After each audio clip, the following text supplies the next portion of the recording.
Crown Heights, Brooklyn's own Dyme-A-Duzin joins me here on Sports Hip Hop with DJ Mad Max, Life 365, iHeartRadio. You know what it is. One of the nicest MCs in the game.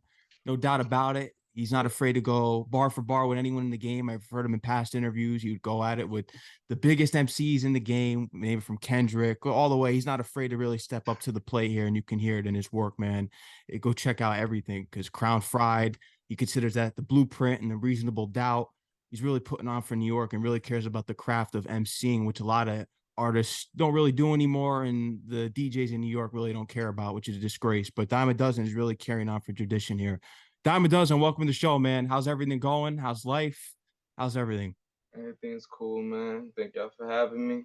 Yeah, just, you know, continuing to stay creative and, you know, representing that good old Brooklyn, representing that Crown Heights, and just, bringing that authentic soul back to the game, just doing what I do, what I've been doing. Exactly. You've been doing it for years now. A lot of friends switching up over money and greed, the shit of disease, King of Steez. Now I can relate to that, man. So how do you really deal with that? Because to me, I can relate because I'm a wholesome person. I consider myself to be a real one in this industry, as well as you. I can tell just by me watching your interviews, reading your articles, and learning about your story and listening to your music. You're a real one. So how do you maneuver through the industry as far as making connections and keeping a close-knit circle, knowing that people just switch up on you for no reason? It could take a mental toll on you after a while. hmm Um, I guess it just comes with lessons and just experience with just people. I feel like growing up, I kind of learned the lesson of, friendship and business just in the business. It's like I was a young guy, maybe even like 14 when I finally like officially started getting my feet wet, getting into the performing and meeting industry people. DJ Clark Kent sat me down and wanted to sign me at like maybe like 15, 16. So like these are like points where, you know, you see like what the business is and you see what, you got to deal with early in the game. But I feel like I just learned, I learned how to navigate through life in the game. So I think with experience, you just learn how to adjust, and figure out what's real and what's not, who, you learning from experiences, like what people might be on, like when they come through with certain approaches. Something I think of like a lot when I feel like I got into the game. I feel like a lot of people would tell me like they love me. Like a lot of people would just tell me like, yo, this is, we love you, dog. We want to see you win. This is why. And, you felt like you were real like friends with them. But like at the end of the day, if it's like not benefiting like their lives in any way to like fuck with you, then, at the end of the day, they're not really your friends. They just your friends because this is benefiting them. So, you learn certain situations like that. That's a life lesson that I learned within the industry about business and friendship, so I guess, navigating and adjusting is how I've kind of persevered. Yeah, no, I get it. And especially with social media, it reveals people's true character and Oh yeah. actions. It reveals everything, how they react on social media. They'll love you the next day. They'll tell you they love you, and as soon as you hang up with them, they follow you on Instagram. Yeah, it gets deep. So, just yeah, it's just life lessons. Like I said in the Spirit of Steez joint, life lessons.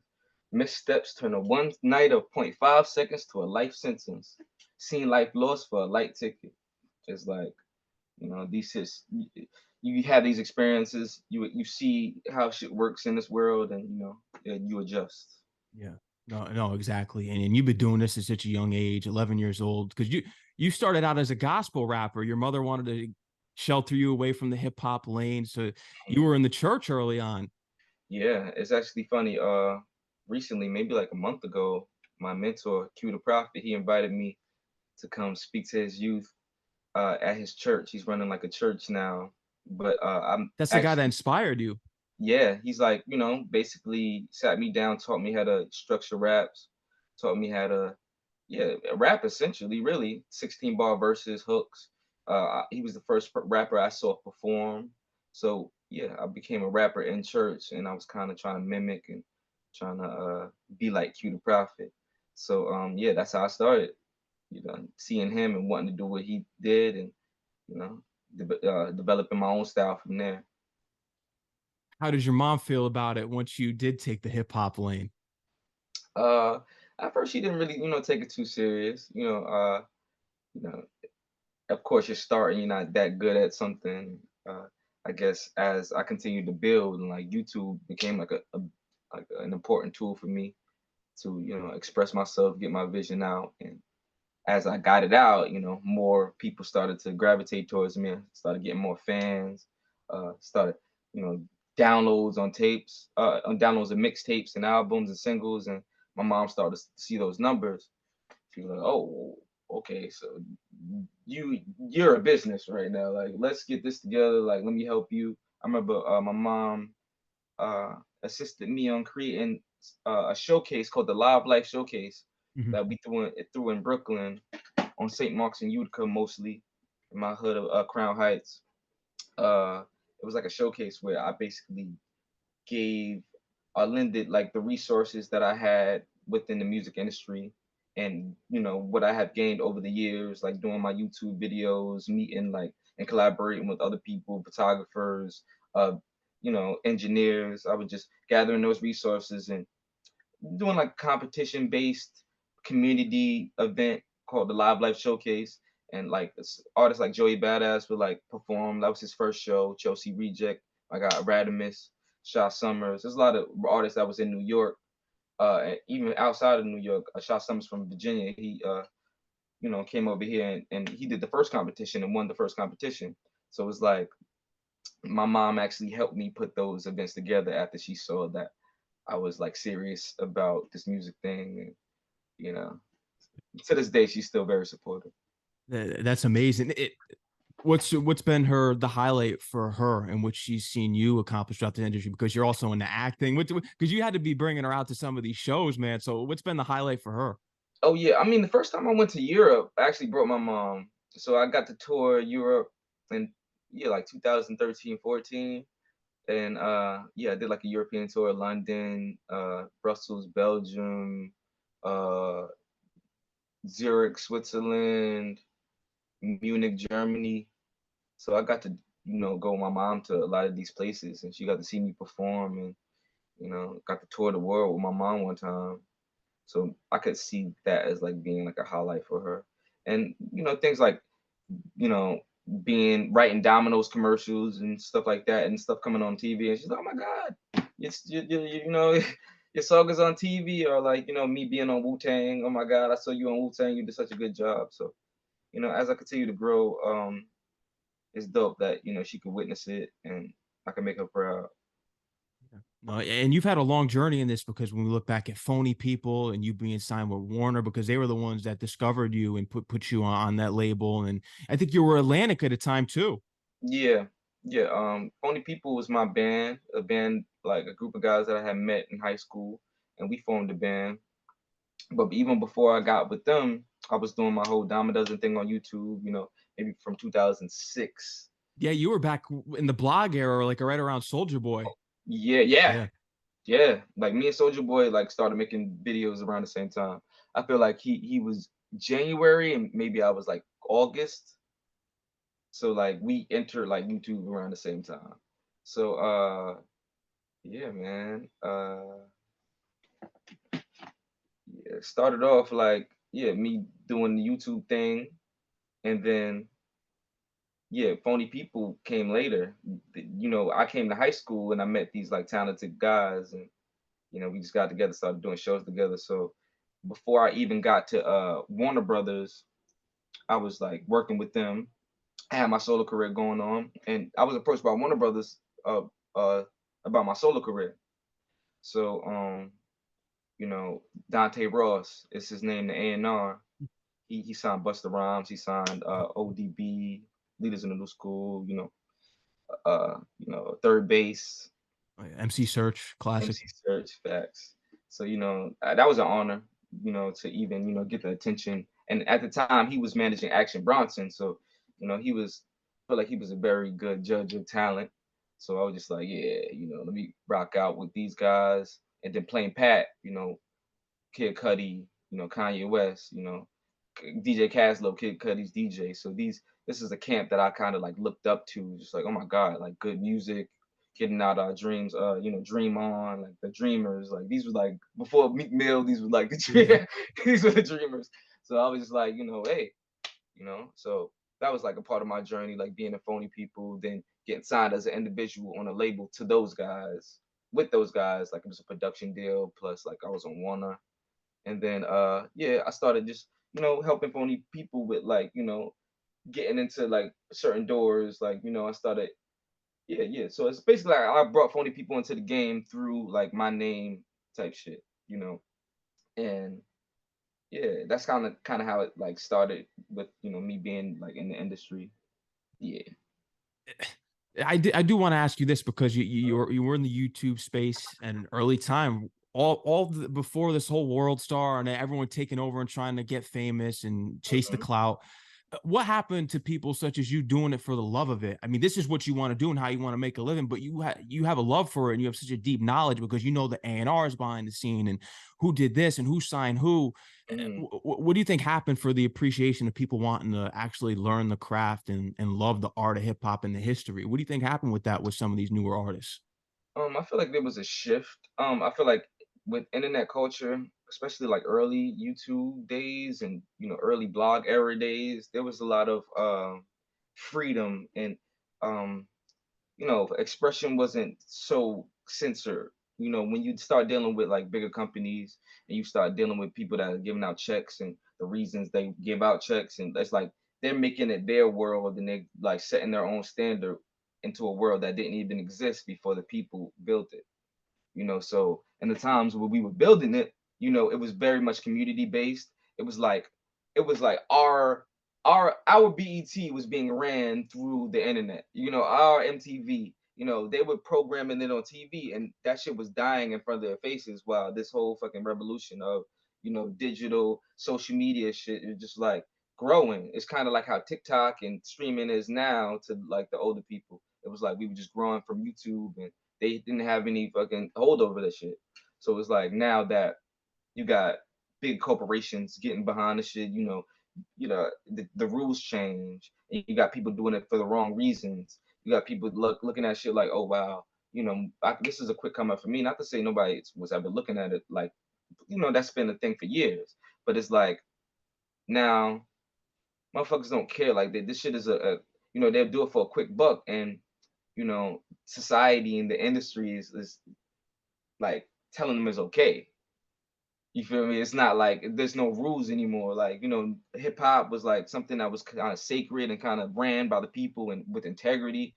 But when you know, when it doesn't cost to be if it doesn't pay to be integral, if it doesn't pay to be honorable, like motherfuckers don't care. And this shit, it just continues to get passed down from generation to generation now. Hopefully, like not let's like that's why I'm trying to change shit, just to you know honor the craft, and just be someone that just takes that shit to another level, or just keeps the keep that shit classy, like not shit on the culture, like keep that shit rich, keep that shit like respectable.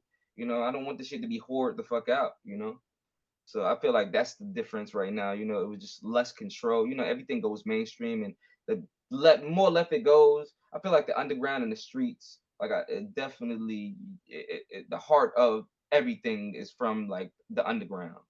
So when it goes too mainstream, too left, shit gets corny, and then those motherfuckers come back down and try to fucking take the underground again. So it's like, it's got to stay authentic. That's why shit gets fucked up, because mainstream. Yeah. Oh, exactly. Yeah. Mainstream. It's definitely ruined some aspects of hip hop. It doesn't make it enjoyable. Some of these new artists are terrible, and they do everything that's trendy. And I love guys like you that are lyrical and do it for the art of hip hop and have a story to tell, and get me thinking. When we look back at artists, even ones you've opened up for, Talib Kweli, Rakim. I mean, opening up for the God MC. That's crazy. Walk me through that experience of opening up with the God MC. Oh my goodness, that was Philly. Wait, yeah, wow, yeah, incredible. Um, yeah, it was a show. It was a Red Bull show. And I feel like it's Red Bull Sound Select, I believe. And Yeah, I got a chance to open up for the guy MC Rakim. Got to meet him before the show. Very, you know, open to the younger generation. Just had a lot of respect for like what I was doing, and you know, that means the world to somebody that just like, like I said, I came from church. I came from being sheltered from the hip hop game, so I kind of had to catch up. And these guys from the '80s, so it's like, damn, like trying to be a rapper in 2000, not knowing shit about fucking, The a lot Juice of shit. Crew, Yeah, right. No idea who the fuck Juice Crew is. Fucking, head, Kane, KRS, G Rap. G-Rap. You feel me? Like I really had to get back into the culture. So like I did my research and became like updated on like hip hop. Like I was like a hip hop historian type shit. I did my homework from like 11 years old to now. So it was like, and I still have more to do. And I cherish the game. I respect it. So it was like it's coming from a place of respecting your elders and respecting like the culture, like what we built, and trying to push it further. Exactly. And you're helping to push it further. And even Brooklyn greats such as Fabolous, he Yes, sir. recognizes it, brought you out to Brooklyn Hip Hop Fest to perform, but you got on that Chicken remix because that's when history was made. Because the fans were doing Tag Fab, getting his attention, Hmm. and then the record came about, and he spoke about no one really embracing him early on, and he was like, "I'm gonna do what no one did for me when I was coming up," and he said, "I'm gonna help you out." Right. You gotta respect that because he saw the pattern and he didn't want to kind of be that guy again. It's like I feel like he said, the generation before him, especially in New York, I feel like it's such a New York pride being like the home of hip hop. It's like a lot of it's still like that. We're just very just serious about our shit, and it's like we don't really fuck with a lot of other people, and like it's about our gang, it's about our Brooklyn, Queens, like everybody repping their shit, and it's not too much unity. So to see like the OG be like, all right, I see he got something going on. Let me, give him this assist. He actually DM'd me and hit me up about doing a remix. So, I sent him the joint, he sent it back not too, like few days after. Came to my neighborhood, did the video. So it was like, we put it on World Star, got a mill. So, I couldn't ask for anything more than that. And then bring me out of the fucking festival. It was like, so he really broke the, generational curse of, a top dog in New York not really, passing the torch to a younger guy. So I feel like, yeah, that was a historic moment. And just to even like be known by those guys is just like I remember watching these motherfuckers on fucking TV like as a kid, and it's just like, damn, you respect my shit, I learn from you. So gotta love Keeping it godly. it. Yeah, that's a crazy full circle moment. Yeah, Keeping It Godly was like one of my first, if not my first song that I wrote, and I wrote it in church, and I was trying to impress Q the Prophet, and I was trying to, just put it together. We come through, Keeping It Godly, and my boy Nuki, shout out to Nuki if you're out there anywhere watching this shit. Um, boy Nuki in church, you're probably about like 9, 10, 11, like real young. And he was like, yo, you should do like a remix of Fabolous. We come through keeping it gangsta. And I guess like we just flipped it and made Keeping It Golly. And look, now Fabolous is collaborating with me, coming to my neighborhood and shooting videos in my building. Crazy. And he's coming out all decked out in Fabulous style. Came through with the Hank Aaron Braves jersey too. Oh my God. And Yeah, 44 on it too. And it was yeah. so weird because that was like just reoccurring numbers to me too. And like, yeah, I feel like it goes back to like Underground Hove. Like Underground Hove is like I was kind of crowned that name by a few people like within my neighborhood and shit. And I kind of like ran with it.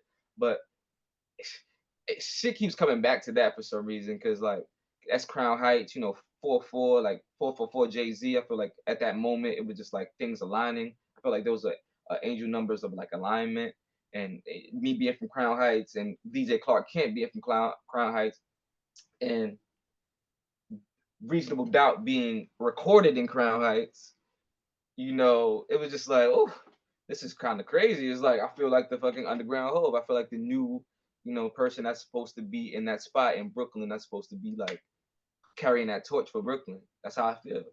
I agree. No, I do. I hear it in your music, man. Just checking out your discography and just everything that you put forth this far. I definitely, and when you came out with the record, Underground Hove, I definitely see that. And the swag and just the way that you carry yourself, it reminds me a lot how Jay-Z carried himself back in the day. So, and he had to do it himself too at a point because no one believed in him. Everyone said Right, he sucked. He rapped too slow. He rapped too fast. They were right, wrong. They were all wrong. right. And that's what it's about, just proving them wrong too, because it's like you gotta. A lot of people don't have vision. I've realized that a lot of people can't see like the future. They can't see. They don't have artistic vision. They can't like I can close my eyes and see what the fuck I want to do in these next fucking 2 months. Like I can see the shit. I can see how I want to do it, and like people don't have that. So it's No, like they don't believe in it. It's just insane. And look at everything you manifested, acting. So you see what your life is, and everyone else, it pisses you off because I go through it too, because you'll be like, I want to do this. And then when it finally happens, they're nowhere to be found. right, or they're watching and they just like don't want to give the love. But it's like, hey, you're just gonna have to see. Like you gotta really bring shit to life. Motherfuckers do not have vision. They can't see. They can't see what you see. So it's like that's what art is so beautiful because it's like you have a point of view and you bring that shit to life and you know and you make people believers. Yeah. And I'm sure do you feel as though the people that doubted you made them believers, or do you feel as though they're still not showing the love? What do you think? I feel like it's a journey. You got to Yeah. keep just going. I feel like people that are truly talented and people that are really supposed to be doing this, it's gonna work out for them somehow. As long as you just stay grinding and stay consistent and stay creative and don't get discouraged. It's so easy to get discouraged in this game. And just anything, man, because I feel like the world constantly feeds us things that break our spirits. Constantly just feeds us these ideas of like us not being good enough. When I feel like we're here for a reason and we're here for a purpose and uh, we shouldn't even be beating ourselves up about it. It should be like a natural organic thing and like once we find that thing I feel like that shit should go out the window. So it should like we should really just not even have doubt. Like yeah, so I feel like the best attitude is to stay motivated and know that we're in this shit for a reason and just stay pure and not just be a good person, man. Like I feel like being a good person just goes a long way. Just having pure intentions and not trying to fuck people over. I Yeah. feel like because that shit comes back and you're just like, yeah, man, I'm glad I did the right thing, man, because it's so easy to do the wrong thing. Oh, it is. And people will screw you over. And then because karma, you got to give it right back to them. Keep that energy. They'll look at Right. you as the problem when it's them. That's what gets me. That's what's crazy. And but yeah, I just as long as I'm like as long as my heart was in the right place, I wasn't malicious in any way, that's all you can do. You just give it to God. Just like, hey man, like I did the best I could do, and yeah, I'm gonna continue to do the best I can do. I'm not gonna Exactly. let anything that may be considered like I watch so many interviews, I watch like documentaries of like great people and people how like come up stories and how people persevered and just don't quit, bro. It's like and then and it's always like when you're just about to quit, like that shit, you make it, you make it through somehow, man. And I'm a believer that like just having faith, man, because I feel like the energy of having doubt even just puts a damper on your spirit too. I feel like that even just brings negative energy towards you. I feel like if you just carry like the lightness of I got this, I feel like life is what Pharrell said, life is easy, we just make it hard. Mm, You know? it's true. Any encounters with Hove at all? Because you have all these connections, Clark Kent, you have all these big time cosigns and people that you work with. Have you had any encounters with Hove at all? Seen him out, or I'm sure he's heard of you. I'll put it that way. Um, okay, so in my song, I did a on the radar freestyle not too long ago. I said, first youngin with a fat feature and a life and times Hove cosign. I remember there was a site, I don't know if it's still up right now, but it was thelifeandtimes.com. It was like a Jay-Z blog.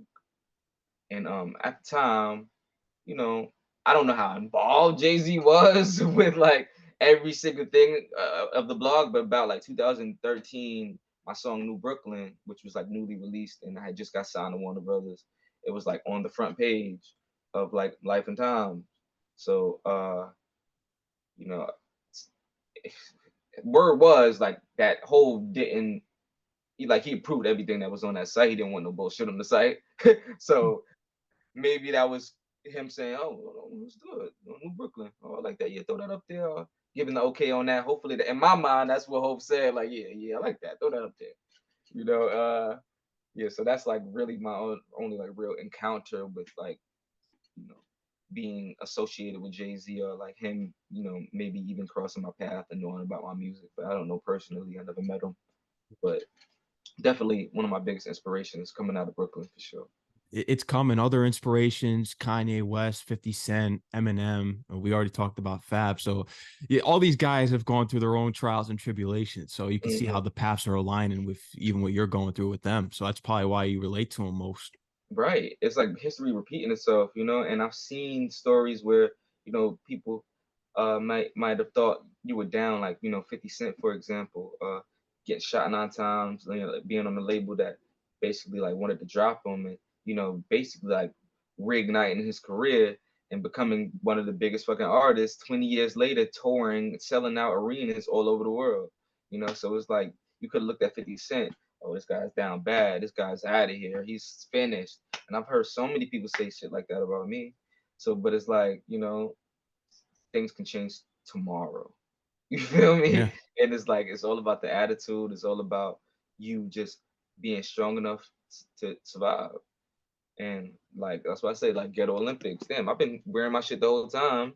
Oh, that's fire. You got your own merch up there. Yes, sir. Ghetto Olympics, man. Yeah. Yeah. I got a Brooklyn connection for you. I got wearing my Old Dirty Bastard t-shirt with his faces on it with the art Oh, pieces. So Brooklyn fire. connection, Brooklyn Zoo.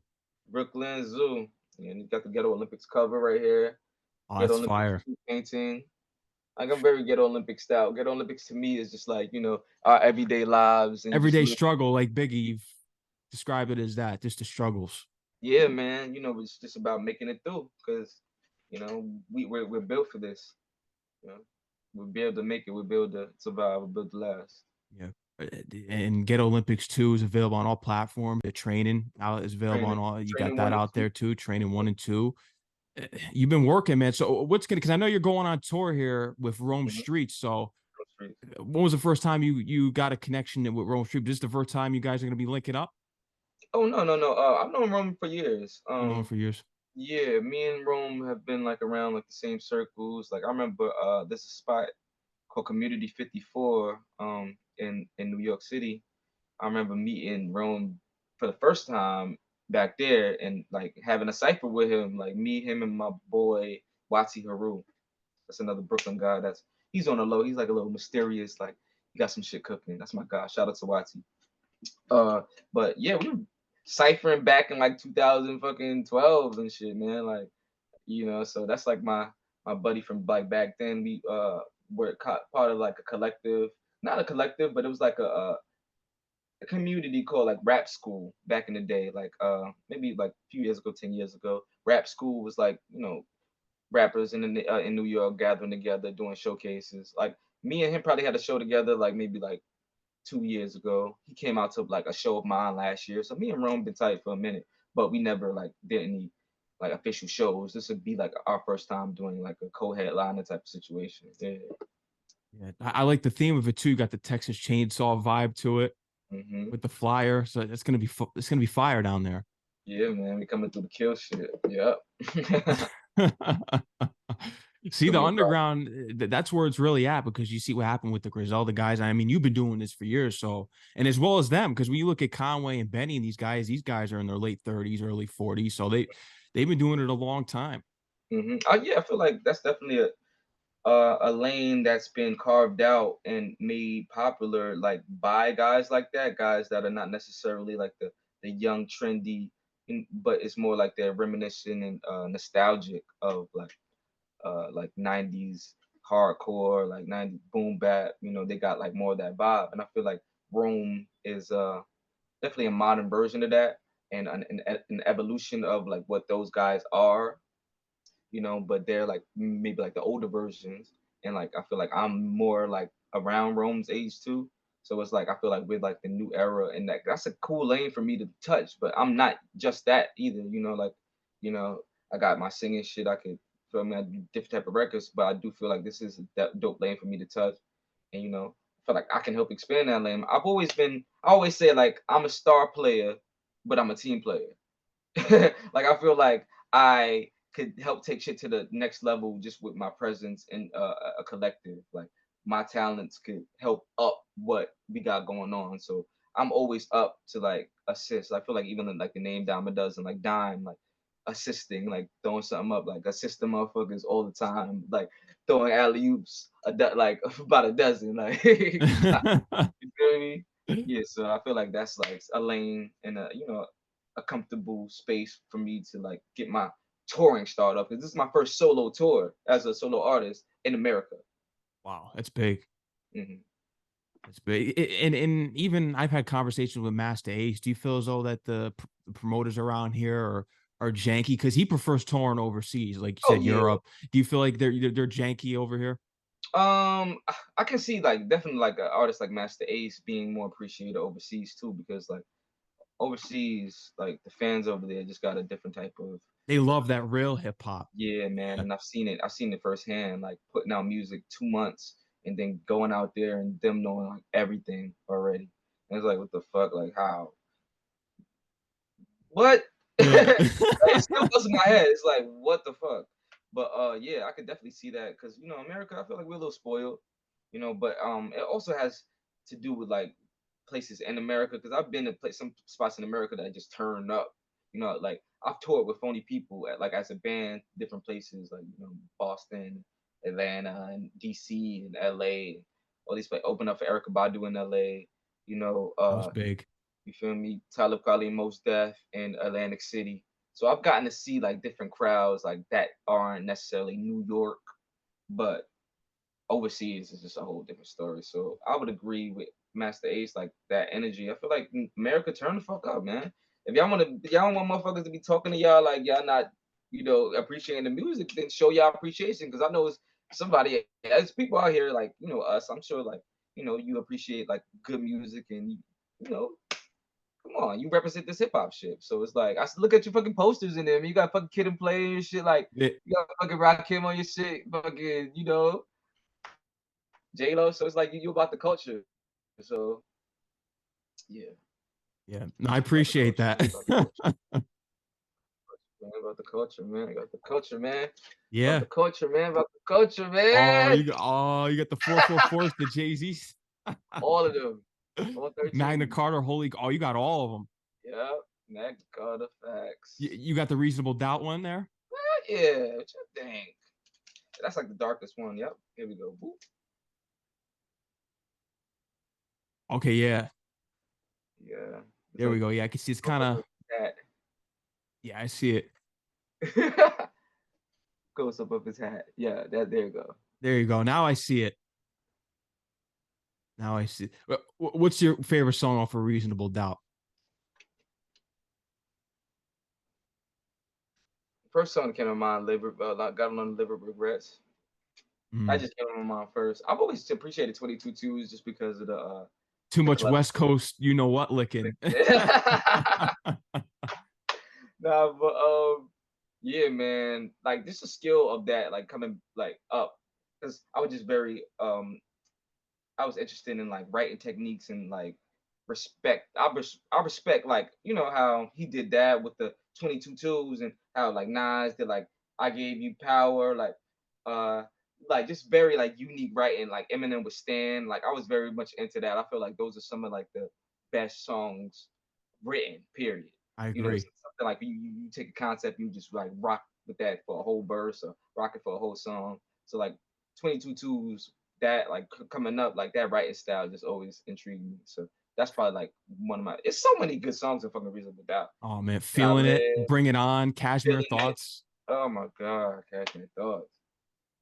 Oh my goodness, yeah. So legend, come on, man. So it's like, yeah, you got big shoes to fill. It's Hove, it's Brooklyn, but these 13 albums, we're not even counting the albums in between, the collabos. So it was like this man had a fucking long lasting career, and he started off in his late 20s. You feel me? Yeah. And I've been doing this. You feel me? And I've had mixtapes in my teens, and I dropped albums in my 20s, and it's like I got a fucking career in front of me, and I'm not stopping because I got so many ideas and so much inspiration around me and so much motivation, reasons not to stop. Yeah, no, and you could do a best of both worlds yourself. Reference to Jay-Z, because look at Pantry. Like you said, you like the R&B records, so you can do your Mm, own R&B records. right. Yeah, that's very interesting. Like I be thinking about that sometimes too. It's like best of both worlds. Like I don't even need a motherfucker to do it with me. I Yeah, can really do the best of both worlds. I can do my own. And that's a very interesting concept. I might fuck around and do some shit like that. And I feel like I kind of do it like by accident anyway, because it's like, you know, like I was in Phony Ppl, and in Phony Ppl that I was like the lead singer. So it was like that really, coming from church and being in the choir and shit like that. I was also in the choir. But the band gave me like a voice. Like it helped me get my singing chops up. I was on the road fucking belting out in front of people. Like we opened up for fucking Eric Badu. Like I had to like not half step. Like this lady's a fucking, I had to sound good. So that really helped me get my chops up. So it helped me be more comfortable singing on the track. So um yeah, man, like I'm gonna be doing that a lot more. So it's like I could be my own best of both worlds. no, you can. I think you should try that. It'd be interesting. I don't see too many. I mean, you saw it with Tory, but unfortunately, he's not going to be home anytime soon. And that could be really unique though, because he was more branded as an R&B singer, but you're more branded as a hip hop artist. So to do Mm. the R&B records too, that would be interesting to do your own best of both worlds. Oh yeah, and yeah, that's interesting you say that too, because my next two records that I'm scheduled to record are actually features and then straight singing. Yeah, so So these are going to be the next two that, because I was going to get into that. What are what's going to be the upcoming releases for you? oh well, these two that I was talking about, the straight singing, are actually features with a few of my closest collaboration partners. Got this girl named Rady J. I did a remix to one of her songs. We're under the same like management team. She's great. Like she got like TikTok on Smash. Like she did a live TikTok the other day. It was like fucking 15,000 people watching her record. And I was like, what the fuck? But like before I even knew about any of that, like I was just like very just impressed by like her skill. Like she's like a melodic drill singer. It's pretty dope, and she's talented. So I was gonna hop on that record. Like I was feeling one of her joints, and I wanted to say some things. So, but as far as like my own records, I have a song called like House that I'm really excited about. I've been looking for like a female feature for a little bit. Right now, like a lot of the women in the game are like representing and making like like the most noise. So I feel like I wanted to find the right girl to get on the record. Mhm. It's like kind of about like the the internet relationship between like men and women right now, like you know, like the toxic back and forth, double standard, like type of shit. So it's like gonna be very relatable to like what we got going on. But yeah, I wanted to spit my perspective, and I wanted like a dope female MC to just kind of kill me.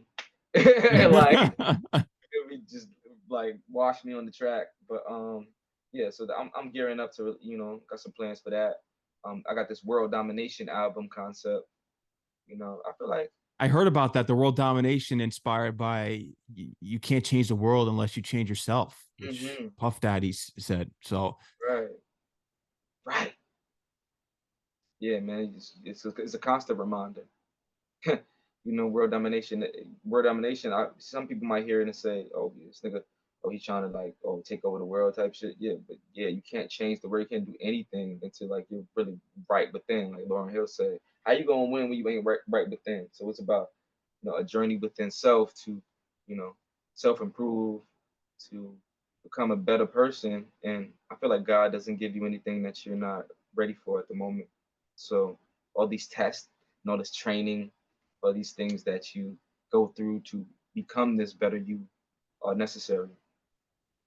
So I feel like that's what the concept kind of derives from. Like, in order to dominate the world, you got to be dominating life on your own standards, like to the best of your ability. Like making that shit happen, going through the training and becoming a better you in order to be in that position as, one of the best. Yeah. What do you think you had to change within yourself to change the world that you're looking at right now? Um, just just the way I my perception of certain things, like just the way I looked at, just like we spoke earlier about like business and friendship, um, realizing things of business, not taking things so personal.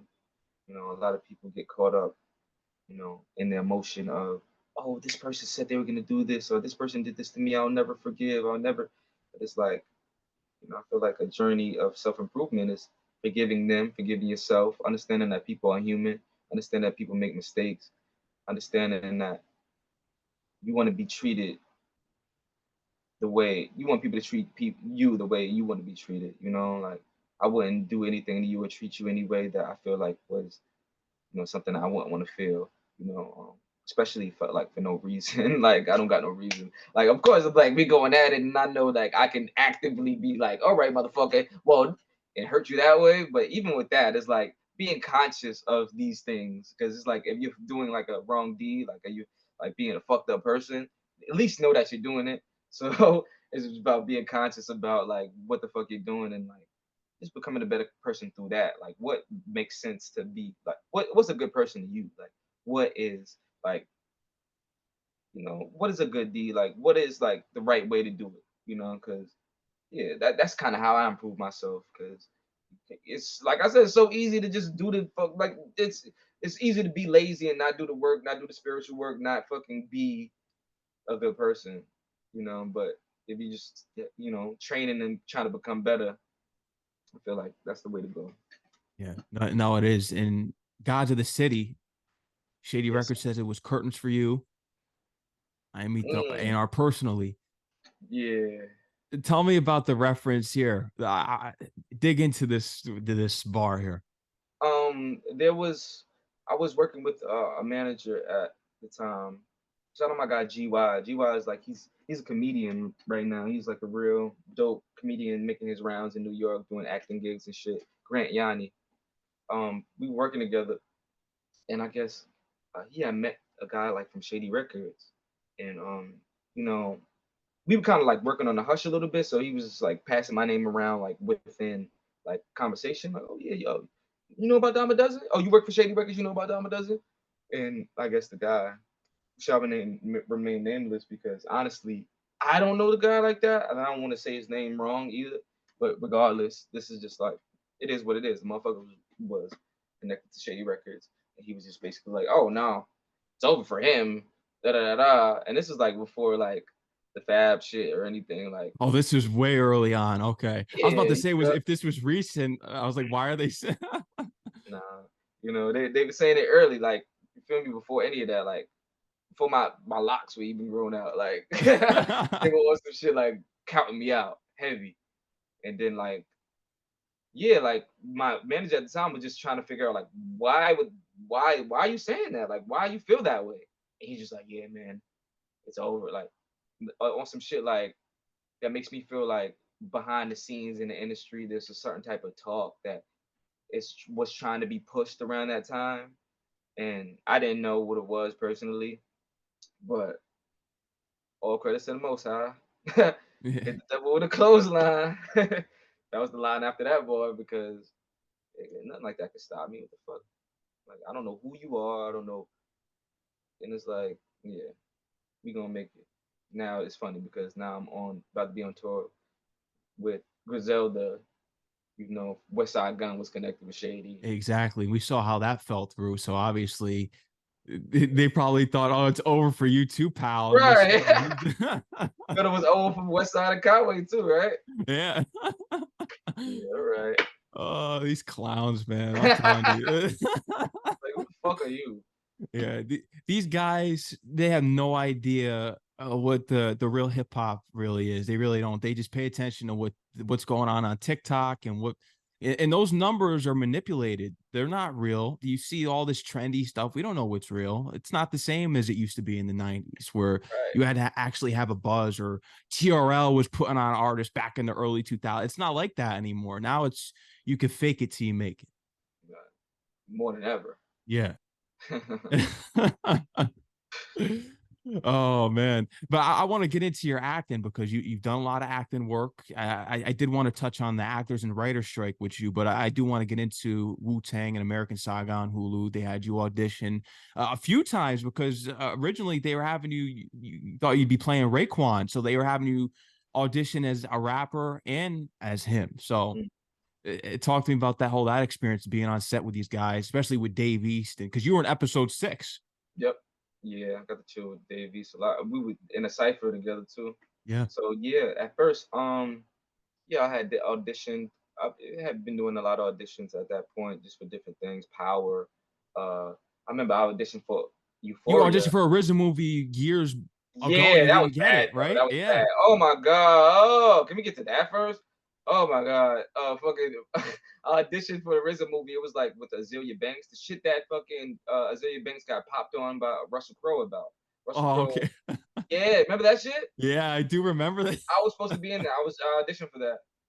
And yeah, but I guess like yeah, I was very nervous. And the audition was with RZA. Like I stepped in a room. RZA was there with like the fucking whole crew. Like I don't know who, like it was just RZA and mad people. Like the whole production like I don't know what the fuck was going on. And it was like a guy that was like reading his lines with me while RZA stood right there. And like I was so nervous, like I would be reading back and forth with the guy, and then about fuck up, like the guy would just look back at RZA. And he'd be like, okay, all right, let's continue. So I'm like, oh yeah, I was trying to, and I'm mad, fucking nervous, and RZA's fucking right there. And then like I finished my shit, and he's like, "You a rapper?" I was like, "Yeah, you know, I got this opportunity because I actually had got hired for a Sprite commercial like a few months prior, and that had got me into like the SAG union, like SAG uh after. yeah, because you can't get 2 commercials uh and not paying to the union. So like they have a rule where if you land a gig for a commercial, like the first one you can get paid with no charges. Like you can't, you know, you can go and like you don't gotta sit there and sign up to SAG. But if you get 2, they're like, yo, you can't even get your bread. The commercial can't come up, can't come out unless you sign. Feel me? Unless you pay into SAG. So that's what happened, and now you know that got me, you know, that opportunity because they reached out. They were looking for rappers like me to be in the film. So I was like, yeah, you know, I came from the Sprite commercial, and you know, they told me about this opportunity, so I just came. And he was like, okay, you're a rapper. And nice to meet you. Yeah, I just ended right there. I'm like, I know I fucking suck. But then, yeah, like maybe a year or 2 after Wu-Tang American Saga, I guess RZA recognized me from the set, and he was like, yeah, let's go with him. It Yeah, worked audition. out from there, yeah. I auditioned to be Raekwon, but uh, it didn't really make sense. They had like a, you know, homeboy. What's his name? Shaw. I forget his name. But yeah, he did a good job as Raekwon. I feel like. But yeah, I got to do my thing as a, you know, one of the rappers in the ciphers, and you know, my own personality. I feel like I came through and shift the whole shit real quick through a rock. Yeah. It changed the game. Yeah. Changed the whole season up. You did, man. No, it's definitely a memorable cipher from the show. And, you know, from here, man, what are you looking to accomplish in the acting league? Because I feel as though you're on the much bigger and better things, and I know everything going on with the actor strike. Because me myself, I'm in the acting, and I've done a few things I don't want to announce because I've been keeping that on the low. I just don't want to announce it yet, but I know what you're going through because I was getting in my acting bag too, and then the writer strike came, the actor strike came. So what are your thoughts on that whole situation? Because I think actors should be paid what they're worth, and it's ridiculous that they're not, as far as the writers too. Yeah, yeah, and especially in this digital streaming age, man, it's just a fucked up system, man. It really is. And I agree, like, you know, shit should change. And things should definitely, you know, benefit the artists and the writers and the actors way more. Cause it's like motherfuckers getting all these little ass checks in the mail. Like, what the fuck are we gonna do with that shit? Yeah. Like, I did a Domino's commercial uh like last year, and I'm very interested. This is my first time getting performance royalties. So usually it would be like a SAG situation where like, I would be kind of getting paid weekly of the commercial, but this time I kind of had to wait until like shit started kind of, circulating for 6 months before like I got to see a return. Before I get to see a return. And I'm very interested to see how much that shit's gonna be, because if y'all motherfuckers is giving out $30 checks, it's like how many times did my commercial play for me, you feel me, to get over $1,000? Because bro, like I'm seeing actors out here just showing ridiculous $50, $81. Like, come on, bro. Like, Yeah, that's bro, crazy. shit. And it's based off that the system is like it's flawed. So I totally understand. I'm with, I kind of fell back from acting like before the strike anyway, because I've been more into like the jingle writing, you Okay. know. Yeah, and you've been doing that with Domino's. Yeah, Domino's. Yeah, I got a lot of other things coming up How that about Puma? Because you're an ambassador for them. Is there any talks? Maybe you doing something for Puma on the music side, jingle side? I was an ambassador a few years back for them. I'm currently not, Not because anymore. like, nah, I mean, yeah, that's a little tough. Like when you're an ambassador for Puma, or you can only wear Pumas. You can Yeah. only wear Puma sneakers. So you say I fucking Nikes and shit back here. So Yeah. it would be a You got fucking the breach of Adidas my hat contract. on. Yeah. It would be a breach of my contract right now to have some Nikes in the back. But yeah, I've never actually explored like doing music for them. Like when I was with Puma, they were like not focused on like jingle shit, but uh their companies, like I work with a company called Duotone, and they're kind of like the middleman to a lot of companies in their jingle work. So like I've got to do things for like Scope, fucking Blue Diamond Almonds, and fucking just little like bubblegum, like bullshit shit that like I won't even hear because it's playing out in fucking Nashville and shit, you know. So Yeah. it's like I've got into different lanes just by being versatile with that, and having my voice be able to change. I could sing, I could do other things. So it's like getting in that lane is like really has been like lucrative. Have you feel as though it's been beneficial on the connection side for your music career getting into acting? Because people always say that you want to not stay boxed in, get into other lanes. You feel as though that with your connections and everything you've done in acting, it's helped you out in your music career at all? Oh yeah, Yeah. because even with like the actor strike, I feel like with the art of acting in itself, like I've always been like a kid that would get in front of the camera, want to do skits, and Acting I in your was own skits. right. I was acting myself. I was creating my own shit. I was directing my own shit. So it's like I'm always do that, and I feel like even with like the writer strike, if motherfuckers are like not like actively on jobs and actively putting out movies, like we're in the content era, we can get together and like do skits. We can get together and make our own films. We can like act in our music videos, act in our movies. So it's like, pushing the talent within our own community is important too, because it's not all about the big budget mainstream shit. We can create the shit that they're gonna want to attach to, because they're gonna want to steal the sauce anyway. So us as the creatives should just always just stay creative and not like give a fuck about what the powers that be say, and just do us. Yeah. And I heard that you have a connection with Jack Harlow too. He's told you that he was inspired by your flow and he was going to be linking up with you back in New York. Yeah, Is there something coming soon with you and Jack? I'm not the biggest Jack Harlow fan, but is there going to be something coming soon with you and Jack? I feel like just Jack, he was like early in his career, he was like really trying to get to New York, and like glad with me because I guess he was like inspired like during the YouTube days and shit. He saw what I was doing. He expressed to me that my song "Body on Me" really gave him his flow, like the way he kind of writes his songs with like a cadence, how would I say it? He keeps one flow, and he starts off a flow, and then he sees how long he can drag the flow before it kind of gets old, and he switches it. Like, cause Body on Me, like the hook got the same kind of cadence, and it runs all the way into the second verse, but it still comes out to be like a pleasing song. It's still good. So, like, I guess from that style of me doing that, he took note of that and was like, "Yo," he started writing like that because of me. He kind of expressed that. So, yeah, I mean, he's just been like someone who's just been a supporter and saw what I was doing from back then and just been, giving me props.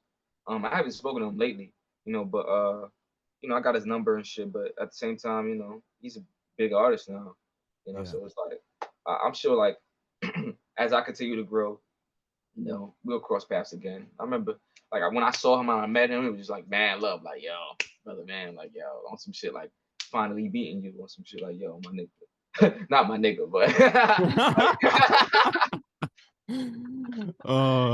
yeah. So he's a good guy. I fuck with him. Shout out to Jack Harlow. But he shouted me out on Elle Magazine too. Yeah, he shouted me out. Like he shouted you out on Matt. Wow, yeah. On Elle Magazine, he was like, "Yo, shout out to Dyme-A-Duzin. He's from here. Y'all should like give him credit." Like Elle Magazine is in New York, and he's like shouting me out in my own hometown, telling them to give me love. Yeah. So, like, you gotta love that. That's dope shit. You're a staple here, man. Even the big artists recognize it. Jigga the Black Scorsese with your album Lack is More Jay-Z. You're not buzzing unless you got a rhyme from Dyme-A-Duzin. You got to put something like that in one of your records. Wow. I never heard that. Wow. I'm telling you, you got to put that. You got to write that down, man. I'm telling you, do put like something like that because you like Hove. But your album Lack is More Jay-Z. That's what he said on pregame with Sauce Money. You're not buzzing unless you got a rhyme with Dyme-A-Duzin. You got to put something. You got to do something like that. Oh yeah, I gotta flip that. Something that rhymes with your last name. I'm telling you. I just thought about that. That'd be fire. Yeah, let me write that down. Oh, what's the name of that joint? Pregame, Sauce Money and Jay-Z. That's not Unreasonable Doubt. No, that's off Sauce Money's album, Middle Finger You. Oh yeah, that's why I'm not so familiar. Yeah, it's also on the Belly soundtrack because that's the scene where Big Head Rico is looking at DMX and Nas in the car, and they're driving by, and you could hear that playing in the car in Belly. Middle Finger You. I'm about to download the whole Middle Finger You. Oh, damn! Some songs are missing. Why the fuck? Pregame is not on here. Really? Pregame is not on Apple Music. Wow. Yeah, I download all my music on iTunes, so I'm still old school. I still download. I buy like your music. I bought it. I put it in my rotation. Once I heard about the interview coming, I was like, all right, I got to listen to this music. I don't have time for any of that Apple Music services. I purchased my music. No, I appreciate you. Real shit. Yeah. Yeah, because what the fuck? Wow. Why? The two songs with him and Jay-Z is not online. And then the song with him and Puffy is not there. Damn. How about from the Belly soundtrack? Is that on there? Oh, maybe that's why.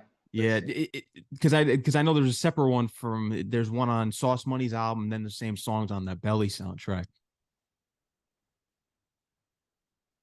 Yeah, the one on the Belly soundtrack is there.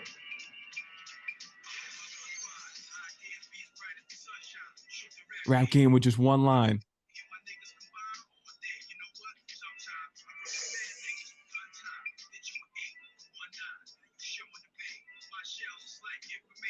Go in your brain. Understand me. Before the album dropped, top the Grammy. First rollie from Manny.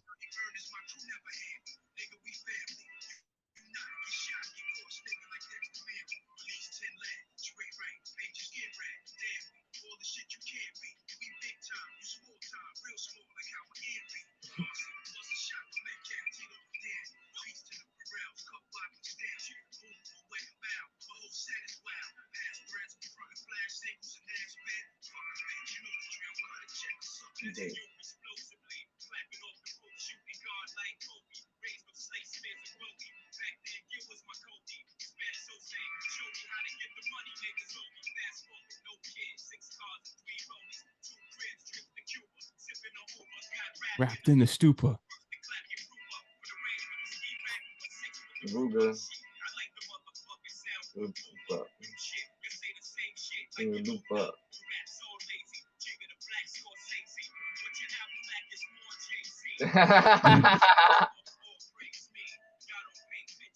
Y'all just trace me.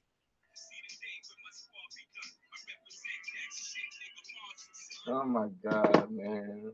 That's wild. I'm telling you, man, the younger generation, they don't know. And I'm only because you're in your third, I'm 24. So Yeah, I'm 31. you're 21? 31. You're 31. Okay, I was about to say because I read that online. Yeah, no. So we got to keep putting on for the youth. Facts. They don't understand that. That's the music that I play and I listen to my own time. I DJ the most and I ride around and I can't relate to Ice Spice and all these new. I'm sorry, they stink. I mean, that's coming from me, but what we listen to is art. I'm sorry, that's an art piece right there. Right.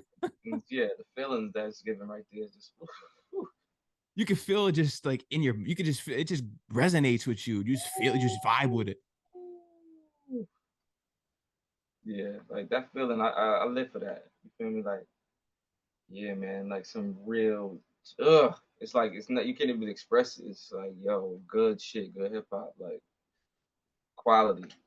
Yeah, and you have a lot of people that recognize your quality and what you do, especially EQ. EQ's recognized you right now, so they got some other artists, Iman Nunez too. I think they got some other artists that they work with, so they Yeah, have they've an been ear. Yeah. Def Soldier. Shout out my guy, Def Soldier. I Def just Soldier. did something. I did a film with him. He got like a short film that's connected to his album called Moonlight Marauder. You know, so I was starring in that. So you know, EQ was behind that. So yeah, shout out to EQ. Yeah. And I remember hearing about back in the day with you and Kalani, and unfortunately the video didn't happen because they're some haters. I heard you. Is that the general like that's the fucking headline right there? Yeah, Yeah. Kalani and Don video didn't happen because of the haters. Well, essentially, yeah, because like the fucking manager, who the fuck that nigga is, um, he uh he basically blocked this shit. You know, I came through to SOBs for her first show at SOBs. You know, we had finished the record like weeks before, like uh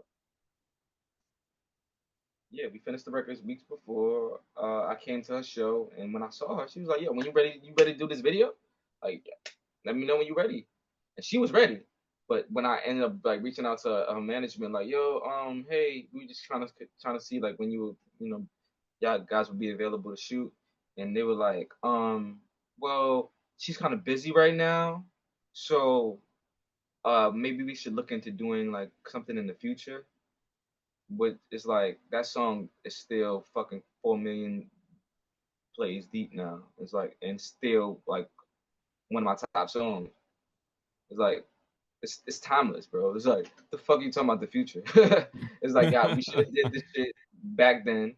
And now they're talking about well, it's funny because this is way before pandemic. I was like, hey, maybe we can do like a Skype. Because the song is about long distance relationship. So it was like maybe we could do like a Skype situation, like me, like a Zoom, whatever.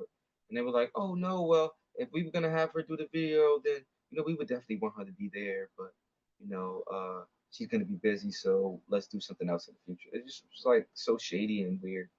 So it was like something that seemed like she wanted to do, but you know, she had a lot of people on her ear, and I don't know, bro. Should be weird.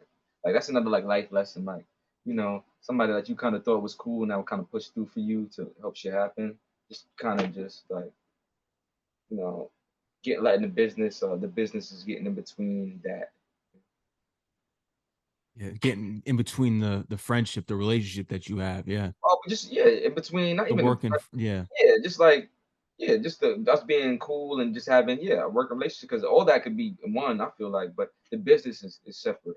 Cause it's like me and her could be cool, like fuck with each other, you know, make music, listen to each other's music. That could be that, but it's like when the business is telling you that that can't even happen, or like when you know we want to make it official, like oh let's throw that stuff, let's actually do a video where everybody gets involved. Like the business is like kind of separating that. And it's like, well, okay, but ain't yeah. shit.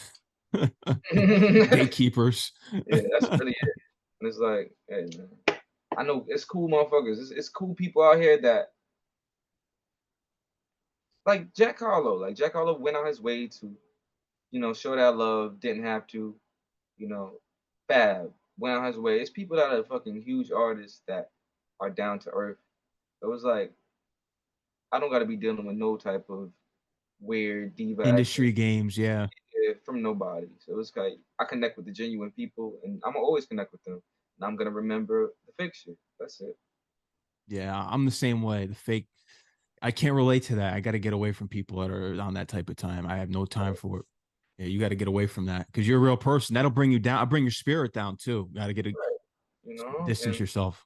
and it have you jaded because you'll be sitting here around here trying to be genuine around fake motherfuckers, and they'll be sitting like they'll be making your life a living hell, bro. Like they'll have you looking at yourself like, what am I doing wrong? When it's just like you're not doing shit wrong. You're being yourself. You're being genuine. You're just giving it to the wrong people. You know, you're giving that courtesy to the wrong individual. It's something that you always do that's respectable is paying your respects to Steez because you revisited some of his lines and you would put in your record something that you think that he'd be saying now if he was still alive. That's something Right. that is an interesting perspective. Hmm. Yeah, man. Like I've been saying this for like a little bit. Like if I'm underground Hove, like Steve's would be Big. Mm, You know the way Hove kind of represents for his legacy, as if he's still here and like kind of carrying that torch as a lyrical like rapper. Because me and Steve's were like I was like my right hand man in high school to the yeah, point where he would like he didn't even rap out loud, but he would come to me and like share his raps on the low with me before he even had the voice to speak up and rap in ciphers. So he'd be on some shit like, yo, what do you think about this? Like I remember like one time he told me like when I first met him, he saw me on the internet doing my thing and he was just like, yo, everybody deserves a chance. Like, yo, listen to my shit, like help me, get where I need to be with it. And from there, we kind of just became friends and started working on music together and growing as artists. So I look at him like the Big to my Jay Z. You feel me? Like the guy that was going too soon, but I want to represent as like a king in New York, just like he was, and keep his name alive at the same time. yeah. And that's respectable, man. And rest in peace to Capital Steez because I know you were really close with him. Let's relate it back to the OGs. Brooklyn's Finest or I Love the Dough. Which one out of those two? I mean, I Which gotta one? say Brooklyn's Finest Yeah, because first of all, DJ Carl Ken, shout out to DJ Carl Ken, he produced that. yeah, Uh, and the back and forth between Jay Z and Biggie, like that's mind blowing. crazy. Like for some like even kids now to like understand who they were, like oh my god, yeah, that's Jay Z, that's Biggie. But I even now like sometimes I'll be around like a younger person and I'll play fucking Brooklyn's Finest and they're like, is this Jay Z and Biggie? I'm like, yeah, like, nigga, they got a song together going back and forth, yeah. It's like, oh shit, yeah, there's the only reasonable doubt, like the fucking first song, and that's how he came into the game. What? It should just be mind blowing. Like, Yeah. what? Oh my goodness. Wow. Wow. Yeah, so Brooklyn's Finest to me is just like the connection to that. I got way too many connections to that song to put it over to put I Love the Dough over it. Yeah. Yeah. uh Dyme-A-Duzin, you got the tour coming up. You still got the Ghetto Olympics 2 game nights. You still got some stuff going on with that. Yeah, I just did one last night Oh, actually. you I just actually did one last night. Yeah, I just did the first game night last night. The first official game night. It was actually it was also a release party for my boy Theory Yeti. He's a part of this crew called Yeti Side. Yeti Side, they're like the Bronx, Lafayette Street, you know, Bronx. But yeah, it was a listening party slash ghetto game night. So it was the first time we did like the Ultimate Stoner Olympics. That's a part of the Ghetto Olympics where we have roll up competitions. So we had like the best roller. It was about like who could roll like a perfect split for 5 minutes, and like we had three judges. We had like another situation where we did Chicago, where everybody like it's like you gotta hold the weed. You inhale and you gotta hold it in until it comes back to you to type shit. It's like, yeah, whoever can survive that, you got like yeah, let me not give out all my ideas. I see Yeah. motherfuckers already watching my shit already, trying to bite my shit. But yeah, Ghetto Olympics. I got big plans for it. This is just the beginning for it. It's game nights. I plan on, yeah, just seeing and just being in the bigger light. I feel like the concept is fucking genius. I feel like it's something that a lot of people can get involved with, from the fans, the participants, the sponsors, the athletes, the performers, to fucking big like brands, small brands, underground brands, mainstream brands. Ghetto Olympics is a fucking gold mine, and that's that. Where could people get this merch too? Because you represent with it on your t-shirts. Right now, dimeshop.com is well, I got like a big cartel, like Shopify situation, because we have the collabo jackets, the Ghetto Olympics. The Ghetto Olympics, you should be here. Jackets, they're coming Okay, yeah, it's soon. fire. So those are coming soon. But these right here, they're sold the fuck out. But I should be making more. But Dime Shop Cartel, DYME Cartel is where you can order these when they're in stock again. You should be here. Like, it's all on my fucking social media. There's always like somewhere to click to get the merch, so it won't be far away. And you're into oversized fashion, and I keep it the same. I like everything baggy: jerseys, t-shirts, jeans. Yeah, I feel like I'm getting back into my essence. I feel like Yeah. I kind of grew up a baggy guy, like Soulja Boy era. Like, if Yeah. you watch any videos from like back then of me, like I'm definitely wearing some baggy shit. And yeah, it probably got like some type of shiny shit on it, like a rim or a dollar sign, something. I was real crazy back then. So yeah, I feel like it's just nostalgic of. I feel like history just always repeats itself. Like, I feel like we're getting back to more of the comfortable style. Cause I remember it was an era where we were tight. Like, Oh yeah, I never got into it. Never wore tight jeans. Never the small shirts. Yeah, I don't know what that is. I mean, Crown Heights is Caribbean as fuck. So it's like they probably, we still out here. You'll see somebody with some skinnies on Yeah. and a fucking netted shirt. You feel me? So, yeah. So, yeah, but yeah, yeah, we getting back to the baggy, man. It's more comfortable. Yeah. Dyme-A-Duzin, man. Is there anything else you would love to let the fans know, audience, anything that we didn't talk about that you want to get out here today? I feel like you touched on a lot of topics. Like, yeah, man, I don't think we left any stones Oh, unturned. I got one here for you if you think of anything else, because Sky Zoo's always big on the gentrification in Brooklyn, and he did all the brilliant things. Speaking about it, what are your thoughts on the gentrification in the borough of Brooklyn? I mean, it's a little scary. I heard the other day my boy was saying that he came into Brooklyn and it was looking more and more like Manhattan. It is a scary situation. I currently don't even like live in Brooklyn myself. I live in New York, but I'm like a little bit closer to like the Long Island side. Okay. Um, but yeah, man, it's getting scary out there. Uh, yeah, it's, it's a lot to Crazy. do. It's a lot. So I mean, I'm praying for the families, and you know, 'cause New York is just expensive as it is, and it's just like I don't think it's gonna get any better. So No. it's like it's about getting our money up and finding new ways to just sustain or just getting the fuck out of New York. Yeah. I get it. And you're seeing it. The system's breaking. Everyone's striking. Workers are unhappy. You see it. You see the actions that are going around in the world. So people are starting to get fed up. And you gotta at some point, because you can't just you keep getting treated like this. You gotta speak up. Facts. You already know. Dime a dozen. Anything else? Do you think of anything before we touch on the topic of gentrification?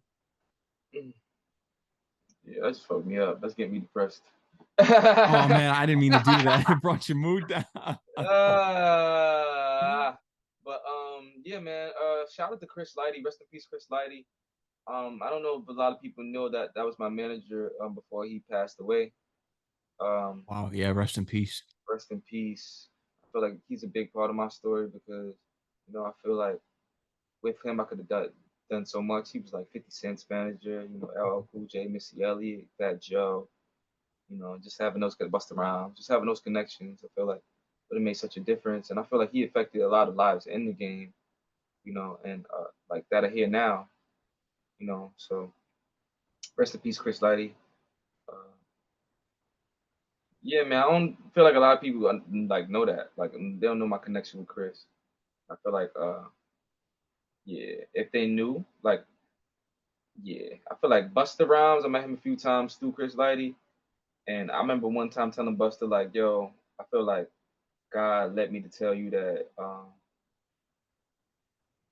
Violator needs to be, because we were all like on Violator management, and I Mhm. was saying like I felt like led to you to tell you like that Chris Lighty would want us to keep pushing like what Violator represents or the Violator name. Yeah, man. So I mean, I feel like I'm feel connected with all the artists that were kind of like connected with Chris Lighty. So I feel like one day I might have those conversations again because I still feel like even then, like I really felt like I was led like by God to tell him that, and I Yeah. feel like that meant something more than just to violate a brand. I feel like it was more about like what it represented and who they were as like industry moguls, industry like a juggernaut of like a conglomerate. Because I always hear all the time, Violator is what Rock Nation is now. Back then, like back then, Violator is what Rock Nation is now. You know, so I look at all those guys like the Busters and the 50 Cents, and like and I look at myself as like a young guy coming up, and it's like maybe I can help bring back the energy of like what Violator was within my own circle or within connection with the artists that used to be involved with Violator too. So yeah, that was just like you didn't leave any stones unturned, but like I just kind of thought of that just now because I never mentioned that. I never even like really speak about it, but I feel like that's important and it's a real. It means something to me, like being connected to Violator and Chris Light, you know. And, yeah, I just wanted to put that in there before Yeah. you left. No, no, that's important, man. And you were with Chris. Were you with him? Was he still your manager until what Yeah. eventually happened to? Mhm. Yeah. Wow. No, Yeah, but, it's yeah, deep. it's crazy to be ending this off on such a Yeah, I interesting. know between Chris Lighty and We got deep. gentrification. We got deep. Yeah. Nah, but it's all good, man. I appreciate you, bro. For Oh, real. I appreciate you, man, and what you're doing for hip hop out here, especially acting, rapping and acting. I'm just trying to keep up with Pac, like Davey said. You're doing that. Right. Yeah, man. I mean, Pac is another inspiration for sure. Yeah. Yeah, man. Yeah, the acting. Yeah, man. Just becoming like an all around superstar, like triple threat. You know, just limitless. Like I'm definitely trying to be that somebody that just doesn't have any boundaries. That doesn't have any bounds. Like I'm not, I can't be stopped. No, you can't, man. And Tupac, another big influence. He's definitely up there. He's from Harlem. Everyone always. I Yeah, know it's he rocked with the West Coast, but he came. His roots are in New York. a New York guy, man. All the greatest is from New York. They know that. Yeah. What part of New uh, York you from? You from New York? I'm from Connecticut. I went to school at St. John's in Queens. So Okay, yeah, East Coast shit. Got yeah. I'm an East Coast guy. I like the West Coast too, but I relate to the East Coast, tri-state area, Connecticut, New York. you. Yeah. Yes, No, sir. I want to shout out to Myra for setting us up and getting us connected too. It's Oh yeah, man. Shout out Myra. Yeah, she was one of the judges for the Ghetto Olympics rolling competition. oh, Listen, okay. she is so efficient. She gave like such good analysis on the L's. I told her she should do it for a living. So yeah, Yeah. yeah, she's dope. She's part of the AMG team that I'm working with. With I've always wanted to collaborate with like-minded individuals that are talented and want to make shit happen and get shit off the ground. And you know I'm working with them now, so it's a blessing. No, you got a lot on the way here, man. Anything else? You mentioned the Chris Lighty thing. Anything else you want to throw in there that you have on the way upcoming as far as you got the tour at the end of the month? Yeah, World Domination Texas probably at the end of the year. New singles dropping, singles, yeah. features. I'm just on the ground, man. I'm just staying creative. That's it. Who knows what's gonna come out? Because it's like you know, being creative and staying within that energy. Miracles happen and unexpected shit happens. So I'm just open for it all. Yeah. Dyme-A-Duzin, man, thank you for coming on the show. I appreciate you. Like I said before, everything that you're doing, from the rapping, the acting, what you do for hip hop, caring about the actual craft and doing it because you love it. And it's gonna pay off, man. You're gonna be up there with. I want to say you're gonna be up there with the Rakims, not the Harlows. We want icon status here. You know what I mean? Busta Rhymes. That's where you're gonna be up there with the Jay-Z. That's where you're gonna be up there with. Yes, sir. Yeah, I'm Yeah, striving man, it's gonna happen. It's just, I get it, man. As someone that's, it's just not the time for real creators right now. They just don't pop like that. I don't get why, because we actually care, but it's in the end, we're gonna win. Right. That's And you're what gonna I be feel up like. there. That's what being timeless is about. You know, timeless. It's not about. It's always gonna be a time when you're timeless, but it's just about when, because it could be when you're gone. You feel me? Yeah, It you're could, nobody till somebody kills, like Biggie right. said. You know, until somebody discovers your shit when you're not even rapping no more. Like, oh my God, this motherfucker is. Oh yeah, I did that 10 years ago. Yeah, I'm onto this. Oh my God, you were such a. Yeah, nigga, you wasn't fucking appreciating it back Yeah, then. like Nipsey, when he died, you know, I was listening to his mixtapes. Everyone's a Nipsey fan the day that is just so. That's the biggest disgrace to me in hip hop. That's the biggest D-ride I've ever seen in my life. Nah, for real, for From real. fan, no, because, and I get tired of it because I never heard about Nipsey brought up at all, because he was buzzing. If you listen to, like us, we knew who he was because we listened to his mixtapes and we care about hip hop. But as soon as he died, everyone was like, "Oh, I'm a Nipsey fan." Yeah, We it's know gonna what happen. happened. Yeah, yeah, that happens. Yeah, man, dick riders. But hey, it happens. What we dealing with. It's the generation of that. I feel like, and Yeah, you know, we know the authentic. Uh, we know the difference. So as long as you know the difference, and you are the difference, that's all that matters. yeah, exactly, and that's what we're gonna do. We change ourselves to change the world, and that's what we're doing here. But in order for the world to change, others need to change as well. That's going to be the Right, real test. right. Yeah. The influencers need to change. Like the people that Yeah, are influencing need to, show, better ways, because you got motherfuckers watching you, and you're just gonna get duplicates of the fuck shit that you're doing if you're doing fuck yeah, shit. exactly. And they can follow you on Instagram, Twitter at Dyme-A-Duzin. They can Yes, catch sir. you on Dyme-A-Duzin. YouTube. Subscribe there. Dymeaduzin. Dyme-A-Duzin. Everywhere. And there we have it. Dyme-A-Duzin, man, you got to come back once you're ready to drop a new EP, a new album. Love to have you back on to do another interview, man. Facts. World domination shit. Yeah, Yeah, yeah. We'll definitely spin back around world domination is getting finished up, or if I just come up with some other project idea in between that, because I always do that. Like I'm working on like an album idea. That's how training came about. I'm working on Ghetto Olympics too, but then I'm like, oh, I want to build up buzz, and then training comes up. So it's like shit like that always happens. So who knows? But yeah, next EP, next album, I'll definitely spin back around and we'll chop it up again, man. This is a great interview, bro. I appreciate you, man. Keep doing your thing. Until the next time, keep doing the thing for the real hip hop and everything you do in your craft, man. Take care. Stay safe. All right, Dyme-A-Duzin. Thank you, man. You too, bro. Of Have a course, good man. Salute. one. Salute.